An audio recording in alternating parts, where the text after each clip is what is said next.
Hi guys, welcome to the Thinking Crypto YouTube channel. I hope you're healthy and doing well. We are closely approaching 40,000 subscribers. We cover the crypto news and we also interview many of the folks who are building and investing in the asset class.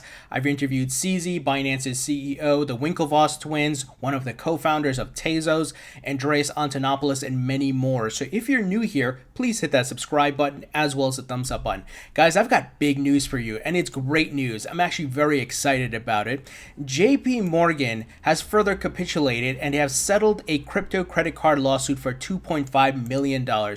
They could not win this one, so they had to settle it. But let me give you the timeline here. Let's go back to 2017, where Jamie Dimon came out and called Bitcoin a fraud, saying it's garbage, you'll lose your money, putting out that FUD, right? And then in 2018, JPMorgan ganged up with the other big banks in the US and tried to stop people from using their credit card to buy cryptocurrencies. In fact, what they did, and what this lawsuit is about, they added, JPMorgan specifically added additional fees. So if you took your credit card, your own money, and bought cryptocurrency with it, they added additional fees on top of that, which is, I mean, come on, that's this typical banker stuff, right? Banker fraud stuff, and they got sued. And shout out to the people who sued them and won this money. And we know recently, just about a week and a half ago, they made a big move here in showing their capitulation. They are now offering banking services to Coinbase and Gemini. So since all their efforts that they tried to do failed and the market kept growing and people kept putting their money into it, they had to bend the knee and capitulate.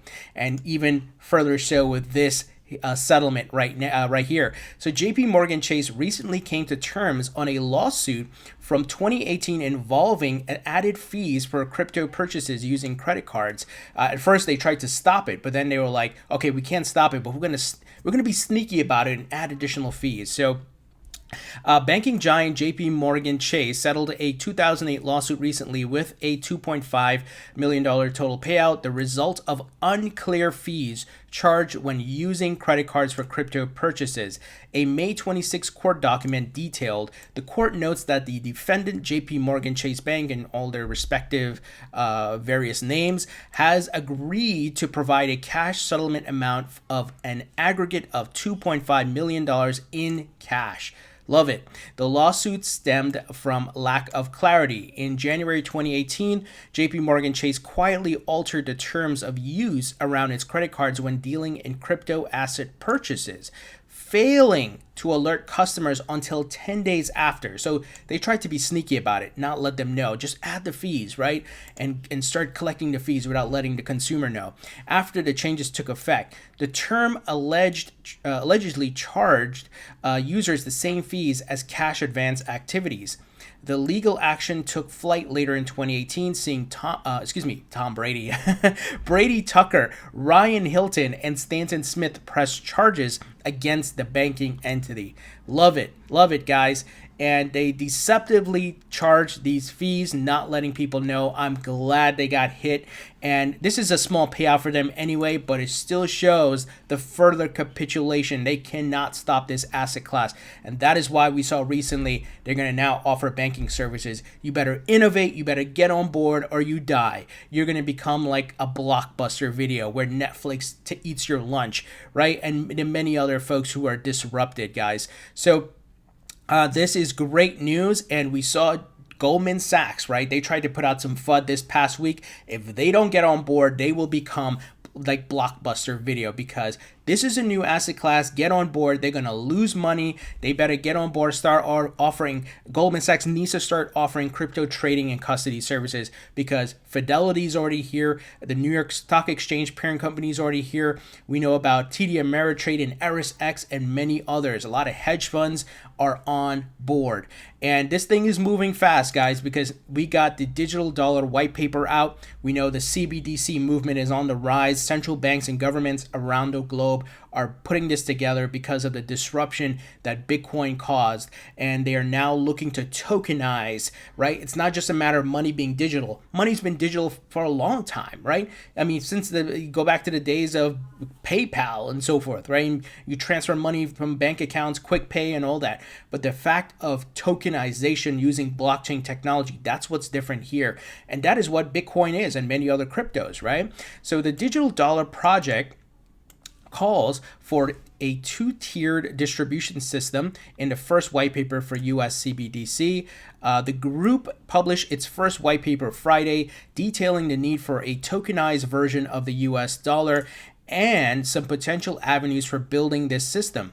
A digital dollar could help the US maintain the dollar's status as the world's reserve currency while serving a broader array of individuals and entities than the current financial system, the paper says. So Chris Giancarlo, head of the CFTC, is the one who's pushing for this, beating the drum here. He's known as Crypto Dad. He gets it. He knows what's happening with crypto, guys. And so does Hester Pierce at the SEC, known as Crypto Mom. So they're trying to get this going, but they're not getting as much support as they need. But maybe things will change with this white paper.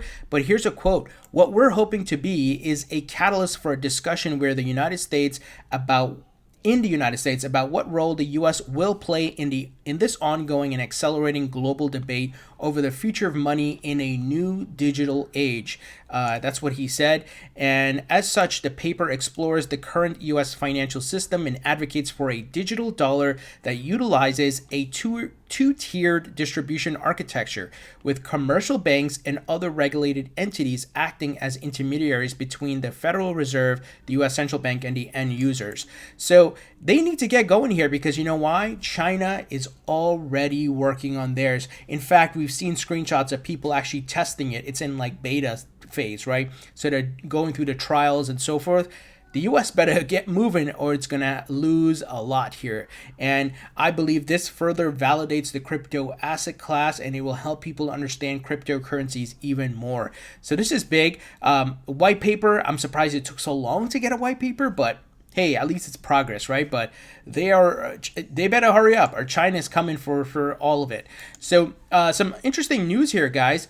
NGRAVE hard wallet hits 450% of its crowdfunding goal within 2 days. So this is a new hardware wallet startup, and they're doing a crowdfunding on Indiegogo, and the campaign reached 450% of its target funding, which is really great. And you know, there's a lot of hardware wallet services out there. I personally use the Ledger, Nano X, and so forth. I have an S, and I've told you guys that that's how I store my crypto. And this one is different. It's actually pretty interesting. So let me give you the details. The NGRAVE Zero is the first cryptocurrency hardware wallet to receive the top EAL7 security rating. In contrast to other cold wallets, which connect to their mobile phone or desktop apps via USB or Bluetooth, like the Ledger, the Zero communicates purely through QR codes. The benefit of this is that this method does not reveal any information about the wallet's private key. That's pretty good, guys. I like that idea. Certainly, these things have to be tested, but yeah, I mean, if I could use QR codes, it's much simpler, and I don't have to have a USB cable and plug in my Ledger Nano X and all that, right? So the graphene accessory is billed as the coldest backup available and comprises a cryptographic puzzle made of two everything-proof stainless steel plates. Together, these plates allow you to store and retrieve your private key although individually they reveal no information to an attacker.